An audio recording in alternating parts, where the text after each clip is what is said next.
Hello and welcome to our podcast on how to read poetry. We are going to be reading a lot of this year since it is, an English class, and there are some pretty important things that we can learn from poetry.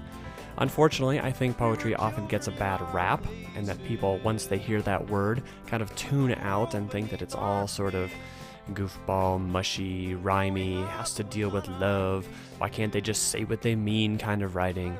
And so people oftentimes just check out when we talk about this, but I think there are some good connections between our love of music and potentially our growing fondness for poetry. So let's go ahead and see what we mean here. We've said this a lot throughout the class, we're going to go ahead and say it again, but everyone has a story to tell. And so again, some authors choose to just tell us their thoughts on the world, maybe through an essay. Some people may do it through a short story. Some may try to teach us a lesson through a novel, through a song, through a play. Others, though, choose to teach the world their message through poetry. And so our job, just like any other piece of written or visual text, is to kind of figure out what is the author saying, what is their point, and then whether we agree or disagree with that once we have figured out what they're saying. So I truly believe that reading poetry is a skill that deserves practice. Of course, if you're not very good at something, you tend to not like it.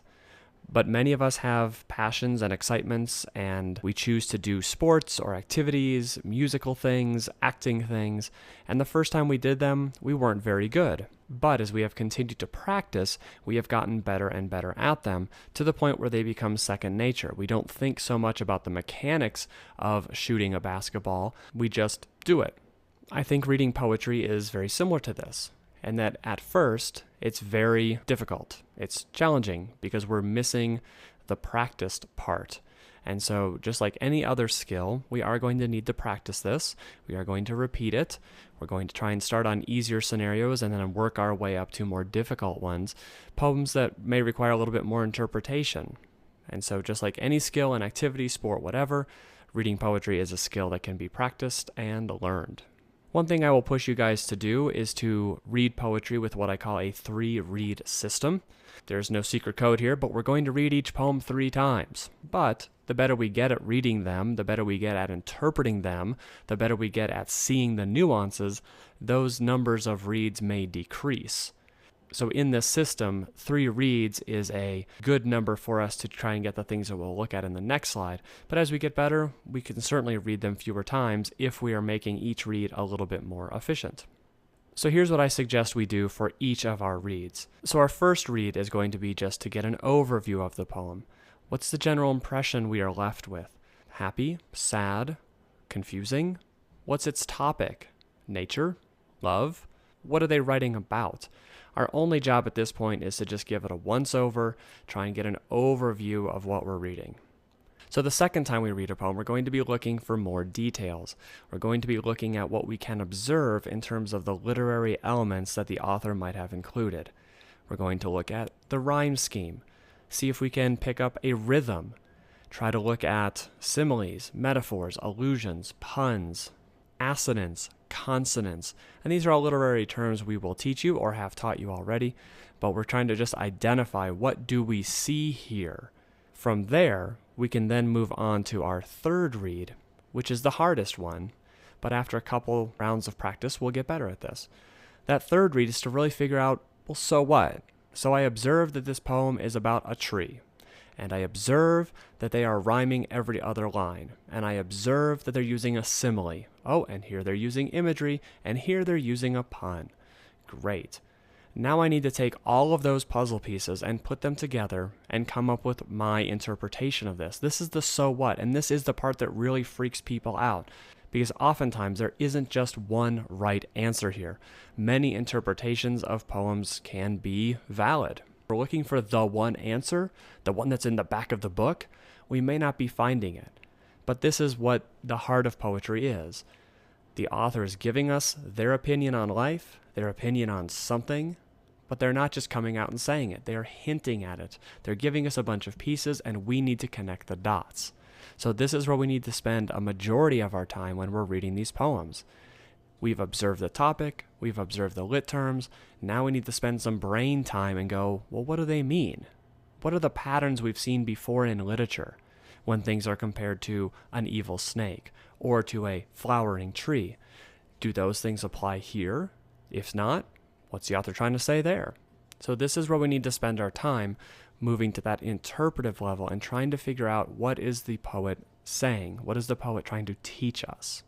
Needless to say, as we continue to read over and over, we're probably going to see more things jump out at us. We should be annotating these poems. We should be making notes in the margins, circling things, putting question marks by parts we don't understand. That will help us as our second and thirds and maybe fourth and fifth reads come about. We can go back and say, hey, last time I got this part, now I'm going to focus on this part here and see if I can interpret what he or she is saying. And ultimately, we want to be able to come up with an understanding or an interpretation of the theme of this poem. And again, that's what the author is trying to teach us about life through this text. So when we read a poem like Two Roads Diverging in the Yellow Woods, we have to ask ourselves, is that really just about roads? Or is there something deeper in there? Is this about life choices? Is this about making the right choice or the wrong choice or the challenging choice? When we read something about how death might be following us in a carriage, well, what does that mean? When we read something about how an evil monster called a Jabberwocky is chasing after people, what might the author really be saying about that? Oftentimes with poetry, we need to move from the literal level to that interpretive level a little bit faster, because the author is trying to tell us something, trying to teach us something a little bit more indirectly. And so we need to move from just, wow, this poem's about two paths. One is shady, the other is sunny. And move to that interpretive level and go, what do they mean by this? They wouldn't want to just teach us that. Of course we understand that sometimes paths are sunny, sometimes they're cloudy. What are they really trying to get at?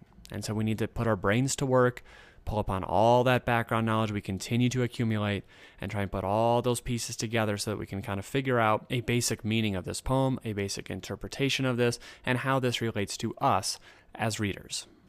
So that's about it for this one, relatively short, but the point we're trying to make is that we're going to read poetry a couple times each.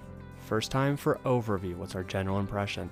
Second time, we're going to start labeling those devices that we see. And then the third time, which is the most difficult, we're trying to put all of these random pieces together. It's like getting a puzzle, pulling it out of its box, throwing the pieces everywhere, and not going back to look at the box to see what you're actually making. We have a bunch of random pieces in front of us. We have a rhyme scheme, we have a meter, we have similes, we have metaphor, we have whatever. Our job then is to try and put them together and see what we can come up with and what we can interpret. That's the joy of poetry. You do have to work for it, but that is fun. That is a good mental exercise, and it does reveal some really nice emotions and thoughts and lessons. When we start to assign poetry, please don't be freaked out. We'll definitely practice it. We'll give it a couple reads each, and we'll go from there. As always, if you have any questions, please bring those in the class, and we will see you soon.